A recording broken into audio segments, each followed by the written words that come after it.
সাগর, রায়দিঘি ও ক্যানিংয়ে জনসভা করলেন তৃণমূল কংগ্রেসের সভানেত্রী মুখ্যমন্ত্রী মমতা বন্দ্যোপাধ্যায়। প্রাকৃতিক বিপর্যয়কে উপেক্ষা করে দীর্ঘ সময় ধরে মুষলধারে বৃষ্টির মধ্যেও তৃণমূল কংগ্রেসের কর্মী সমর্থকরা এক পলকের জন্য মুখ্যমন্ত্রীকে দেখতে রায়দিঘি স্টেডিয়ামে ভিড় জমায়।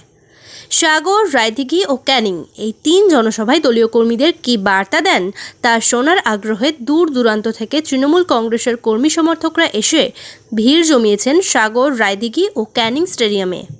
জয় বাংলা, জয় বাংলা, জয় বাংলা, জয় বাংলা, জয় বাংলা, জয় বাংলা, জয় বাংলা, জয় বাংলা। রায়দিঘি দিচ্ছে ডাক, বিজেপি বিদায় যাক। মগরাহাট দিচ্ছে ডাক, বিজেপি বিদায় যাক। সারা বাংলা দিচ্ছে ডাক, বিজেপি বিদায় যাক। জঙ্গলমহল দিচ্ছে ডাক, বিজেপি বিদায় যাক। পাহাড় সাগর দিচ্ছে ডাক, বিজেপি বিদায় যাক। আমি লক্ষ্মীর ভান্ডারের মায়েদের বলি, কদিন আগে ওরা বলেছে তৃণমূল হেরে গেলে লক্ষ্মীর ভান্ডার বন্ধ করে দেবো।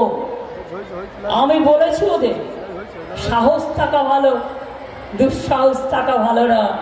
খাতা দেখেছো, খুন্তি দেখেছো, ঝান্ডা দেখেছো, হাড়ি দেখেছো, কড়াই দেখেছো, মায়ের শাড়ির আঁচল দেখেছো, মেয়েদের ওড়না দেখেছো।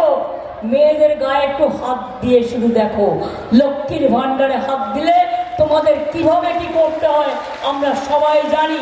20 দাঁত ভেঙে দেবো, 20 দাঁত মায়েরা ভেঙে দেবে। আর লক্ষ্মীর ভান্ডার থেকে ভয় পেও না, ওটা 7 বছর ছিল, এখন ওটা সারা জীবন করে দিয়েছি। যতদিন বাঁচবে ততদিন পাবে, যতদিন বাঁচবে ততদিন পাবে। হেরিটেজে একটা হেরিটেজ মনে রাখবেন, আমরা প্রায় 20 কোটি ম্যানগ্রোভ গাছ লাগিয়েছি। কেন লাগিয়েছি? যাতে পাড়গুলো ভেঙে না যায়। আর এটা তো অস্বীকার করার উপায় নেই, বাংলা নদীমাতৃকার জেলা। প্রতি বছর 9 আমফান, 9 সুনামি, 9 একটা একটা কিছু জুটছেই। এবং প্রতি বছর সাইক্লোন হবে, ঝড় হবে, জল হবে, মানুষের কষ্ট হবে। আগে তো মানুষ জলে মরে যেত, কেউ জানতেও পারতো না।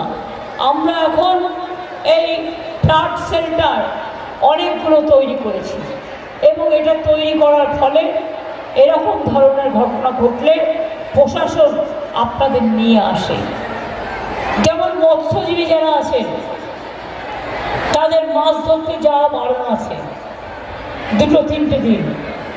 আর মৎস্যজীবী যারা আছেন বিশেষ করে সমুদ্রে মাছ ধরতে যান, এই 2 মাস সমুদ্রে মাছ ধরতে আপনারা পারেন না, আপনাদের জীবিকা বন্ধ থাকে। তাই আমাদের সরকার সিদ্ধান্ত নিয়েছিল যে আমরা এই 2 মাসে আপনাদের পরিবারকে 5,000, 5,000, 10,000 টাকা দেব। নতুন খবরের আপডেট পেতে আমাদের চ্যানেলটি সাবস্ক্রাইব করুন এবং বেল আইকনটি প্রেস করুন।